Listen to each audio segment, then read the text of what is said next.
is the original timing belt. We'll get our washers and the tensioner will just come right out. So this is your entire tensioner assembly. There is that bolt. You can see how backs up against here to keep this piece from pushing out. Overall, everything again is in decent shape. We're just doing this again for preventative and age maintenance work. This is where it can get interesting. We're gonna go ahead and remove our pulleys and gears and all that stuff. But before I do that, I'm gonna go ahead and spray some penetrant on the crank gear and pray to God that it doesn't fight us. You may have seen photos, even a video that I've posted in the past of us having to essentially cut the crank gear out because it's just so rusted. I don't expect that we're gonna have any issues here. That usually happens because there was a coolant leak from the bypass hoses or even a bad water pump, thermostat not being sealed correctly, but you'll get a drip and then that water just goes right down, trickles in between the crank gear and the snout of the crank, and you just develop a lot of rust. So this one looks really clean, but we'll let that sit.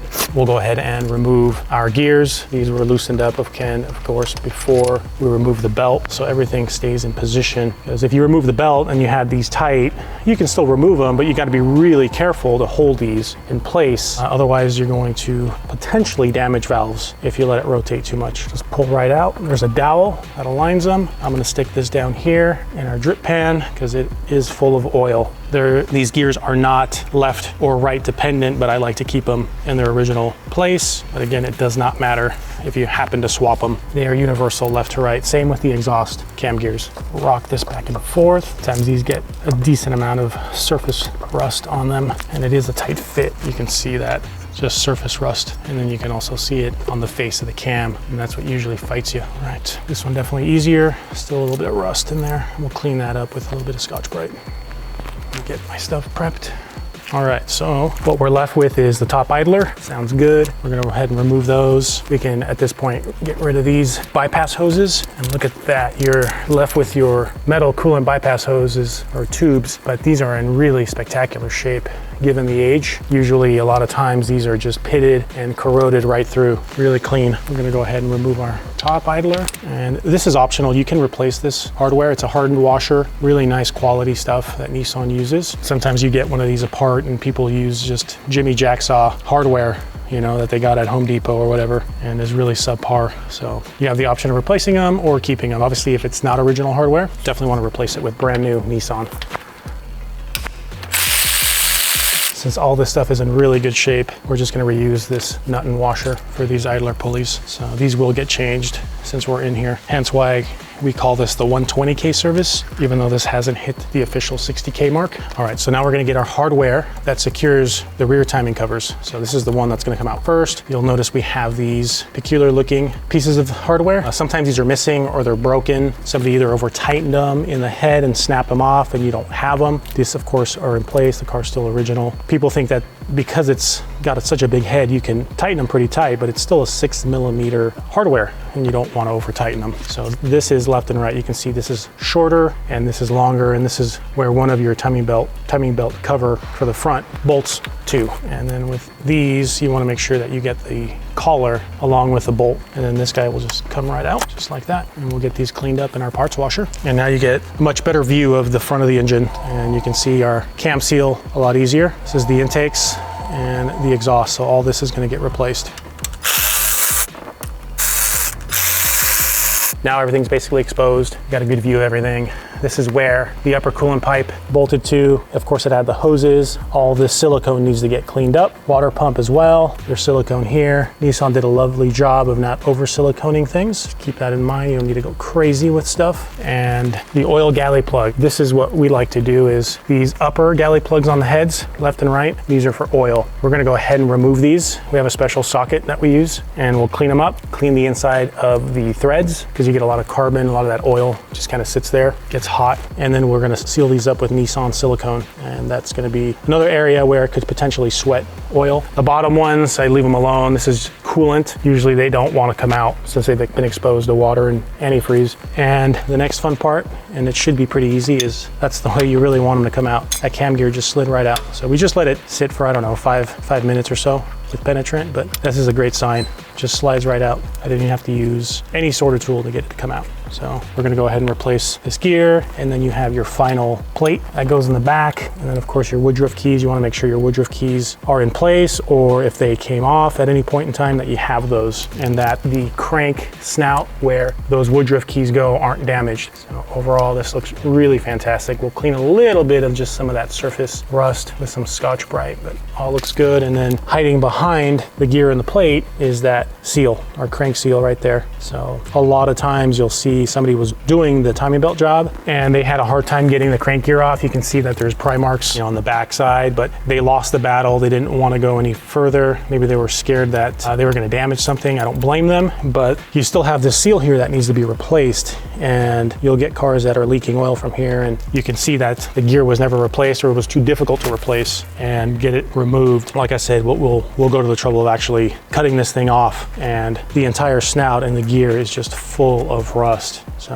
I have one here for reference that we can show you. Let me do that. All right, so here's one that I've saved a few of these over the years. You can see how much rust there is in here, and we took a cutoff wheel and cut it in 2 different parts to get it, but at the end of the day, you want to remove it. So this is the best way, or there's a few different ways. I've had people tell me they do it certain ways. If it works for you, that's fantastic. This is what works for us in a timely manner. You obviously want to be careful when you're using the cutoff wheel or even a drill, if you're drilling the crank gear, that you're not accidentally slipping, moving, and drill right through the oil pump, or you can potentially cut the oil pump or damage the snout of the crank. All right, so what we're going to do is we're going to get this all cleaned up. That'll be the next step. So we'll do the rough cleaning right now. What I mean by rough cleaning is we're going to get all this silicone, all this stuff that you see here, get a lot of some of this big chunks off by hand. So all the areas where the coolant hard pipes were, the water pump, thermostat, we can clean off. And to get most of it off, to make my life easier, is we'll use these 3M Roll-Lock. They call them a Scotch-Brite bristle disc, essentially. They make them in 3 different colors, and the softest one is white. Because it's aluminum, we do have some cast iron on the block where the water pump is, but we don't need to go too crazy, and it's just silicone. But these work really well, and it won't damage the surface of the aluminum. We'll go ahead and do that after we get all that cleaned up.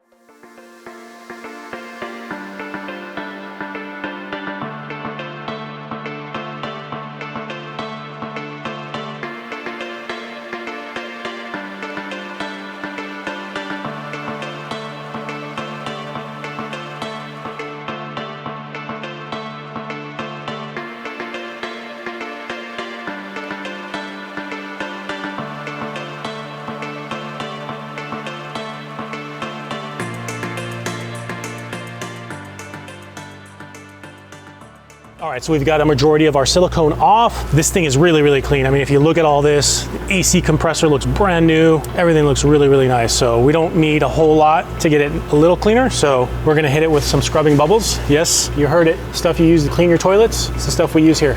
Works really, really well. So when you're dealing with something that isn't too dirty, obviously you can get in there and use a brush, a rag. This stuff will also just clean on its own, and then you can just blow it off if it's a really light cleaning that you're going after. The little bubbles do the work. So, but again, if it's something really, really nasty, you're gonna get in there and clean it off with a little bit of elbow grease, which we're gonna end up doing anyway. But we'll blow it out with some air first, and then we can see where we need to wipe down.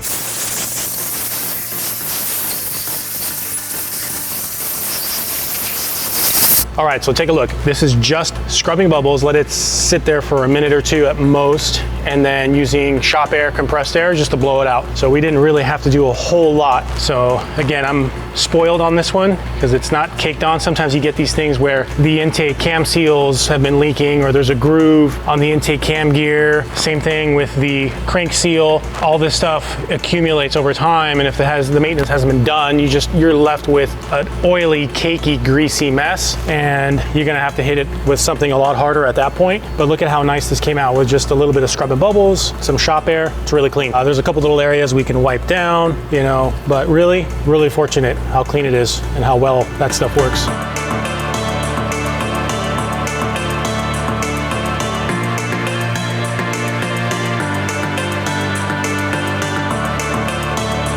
this is the perfect opportunity to get this crossover hose. I'm just gonna get these clamps in a slightly better position for me to loosen them up. Slide the clamps over the fuel rail. Easiest way to get this hose off, the old one, is we're just going to take a razor blade and slice it. Otherwise, you're gonna fight trying to get it off. The hard rubber isn't going to cooperate. And there you have it. We're gonna save it and we'll cut our bulk Nissan fuel hose, same length. Use the opportunity here. All right, so we've got our brand new Nissan hose cut to length. I'm gonna use a little bit of the Royal Purple engine assembly to make it easier to get this thing on. And then we'll use our little hose plier tool to slide the hose over. So we have equal amounts of hose over our fuel rail hose barbs. There we go, it's great. Wipe it off, and then we'll slip our hose clamps over the hose. I'm gonna have these pointed towards the front of the car, and once we're tight, we can rotate them back to their factory position. And we can just simply rotate it with our thumbs. Bing, bada boom, hose is replaced. We're gonna get these oil galley plugs out next, seal those up, and then we'll move on to replacing, and of course, removing the old cam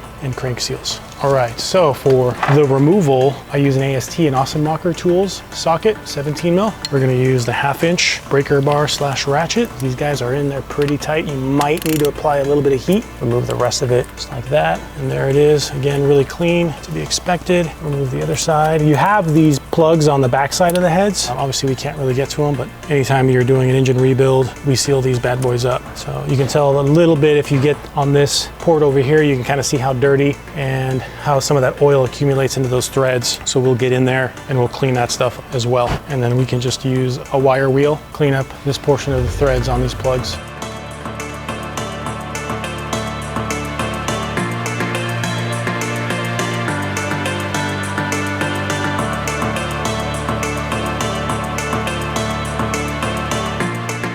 We've got the heads cleaned up, we've got these ports cleaned up, and we're gonna use some of our Nissan silicone. Just get a little bit on there. This will just help to make sure we don't get any leaks in the future. We want these good and tight.